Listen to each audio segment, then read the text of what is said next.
Hey everyone, and welcome back to my channel. Today I'm going to be talking through the tech that I use for my content creation, the tools that I swear by, the software that I use to edit my videos, and I'll share some tips in order to help you get started, whether you are a beginner or an experienced content creator. Let's jump right in.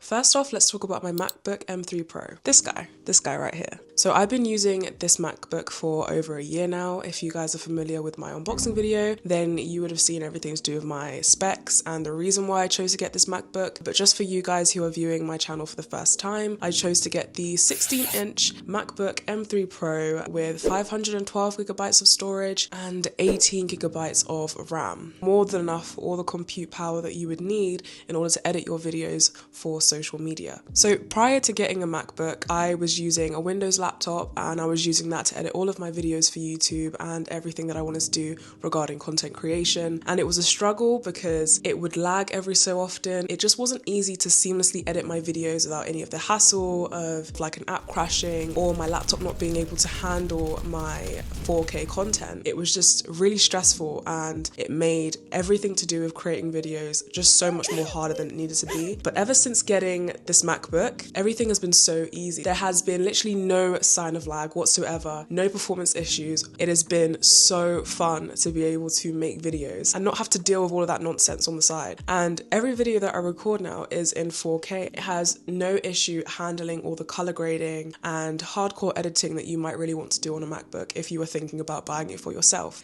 Now, I did get the 16-inch for this MacBook Pro, which makes it a little bit less portable than some may like, but I really like big screens and I work from home most of the time. I'm not necessarily moving on the go with my laptop on me. However, if you are considering buying the MacBook for yourself, I would suggest going the size down. If you are thinking about working on the go, like on the train, or you're traveling perhaps and you want to still be able to edit your videos, then perhaps the 16-inch would not be the best option for you, purely because it does add a little bit of extra weight to the MacBook. But besides that, everything other than the size is perfect for your content creation needs. Oh, also a little pro tip from me to you. If you are thinking of getting a MacBook as well, instead of spending another extra £100 or dollars on upgrading your MacBook to higher storage, you should consider actually investing into an external hard drive to store all of your clips and storage on there. I myself haven't necessarily needed it, and that's where the MacBook doesn't even have 1 terabyte of storage, but I am considering buying one as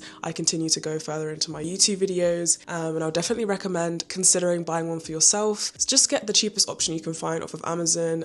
Just get either 1 terabyte or 2 terabytes of storage that you can carry around with you, because it just removes the whole boundary of storage altogether and you don't have to worry about organizing your clips or files or whatever, and you have the safety of knowing that it's all on this device. Next up, let's talk about the camera that I use to vlog and to record all of my videos on. So recently I made a video on the DJI Osmo Pocket 3, and that is exactly what I use now to record all of my videos. As you can see, it is actually what I'm using right now to record this video. The quality of the videos that I make now have vastly improved, and this is moving from when I used to record on my iPhone. Not to say that recording on your phone as a camera is not a good idea. Definitely if you're starting out in your YouTube creation or just social media in general, definitely start off with a phone, and then if you're looking to increase the quality of the videos, then you can look into getting a camera. And I would definitely suggest either getting the popular vlogging cameras that you will find from other YouTubers, or spending time to invest into the DJI Osmo Pocket 3, especially if you are a shy vlogger like myself and you don't particularly like recording yourself out in public. It is an easy alternative because it still allows you to record good quality content, but it's less obvious that you're recording to anyone who may be looking at you. Another cool thing that comes with the DJI Osmo Pocket 3 is it has some handy features such as the facial tracking, which you can check out in the other video that I recorded on it. It also has face recognition, so when it notices that a person's in frame, it'll automatically focus on you. Of course, if you'd love for me to go deeper into the specs and the features and the things that you can do with this camera, please do leave a comment down below and I'll be sure to make a video specifically on this as a topic. And in that light, audio is just as important as the video. So for me, I actually use now 2 mics to help with all the audio to do with my videos. So the first one that I use is actually the Shure SM7B microphone, which you probably see a bunch of popular YouTubers and people in podcasts use all the time. Now, I won't hide the obvious. This microphone is on the expensive side and is why you see a lot of top-end content creators using this microphone for all of their voiceovers and voice recordings on all of their their content. It is expensive, but it is expensive for a reason. The quality of the sound that you get with the Shure SM7B is really top end and professional, and it's clear and it's crisp. And so I do like to use this if I'm making videos where voice is the key and the essence of the style of the video. And I use it for everything else, such as gaming, because I do like to game, so I use it as my microphone for that. And yeah, it does the job. It is an investment to get this microphone for yourself. You would need to use this microphone alongside an audio interface unit, such as the Focusrite Scarlett 4th Gen, which you would plug your microphone into and then plug that into your laptop or PC of choice. And so suddenly a £330 investment becomes a £500 investment when you add that on top, which is definitely why I would recommend sticking with getting a microphone like the one I have in my hand. Now this is the DJI Mic 2. I didn't need to buy this separately. It came as part of the creators bundle for the DJI Osmo Pocket 3 when I bought it. But I think you're looking around $200 for this if you are looking on Amazon or their official website. And of course, here's not to say there are not much cheaper alternatives that you can find online.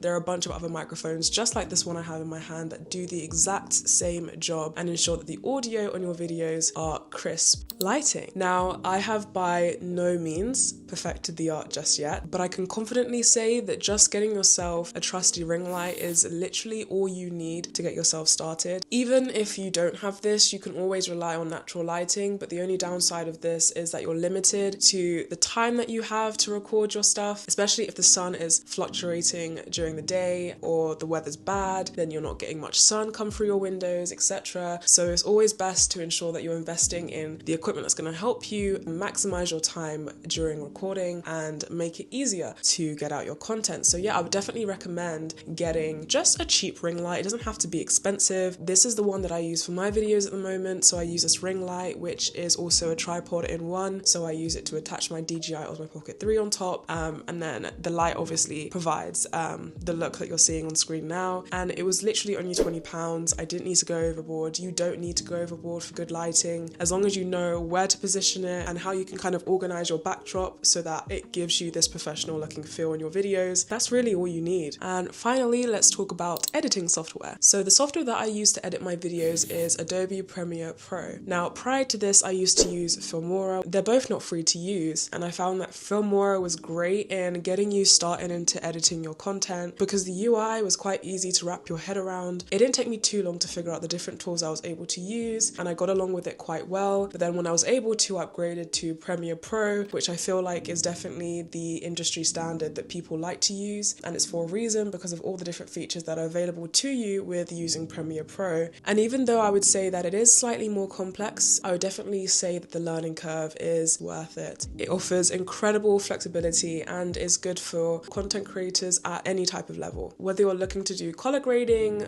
video trimming, transitions, it allows me to get as creative as I want to be with my videos. The fact that it's built by Adobe means that you can use Premiere Pro seamlessly with other Adobe editing softwares such as Photoshop and After Effects, and they can all seamlessly work together as one, which definitely reduces the amount of time it takes to edit your videos. If you are going to get started with Premiere Pro, definitely take your time to learn the different shortcuts. I was really stubborn and I really didn't have the time to learn it, so I was like, do you know what? I'm just gonna do all of the stuff I want to do just by clicking the little buttons and stuff, and that was great. But the moment I got used to the shortcuts, it sped up the amount of time that it took me to edit my videos. I realized how efficient it made me in making all of my content. So definitely I would recommend take your time to learn these shortcuts because they will benefit you, and you'll find instead of having to spend 12 hours to edit a video, you will literally only need to spend 5. So I went through 5 sections, 5 different tools that I use in order to make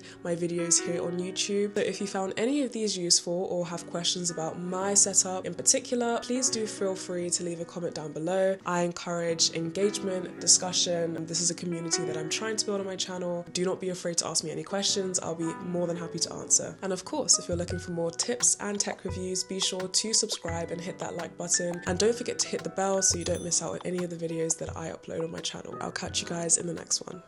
Bye.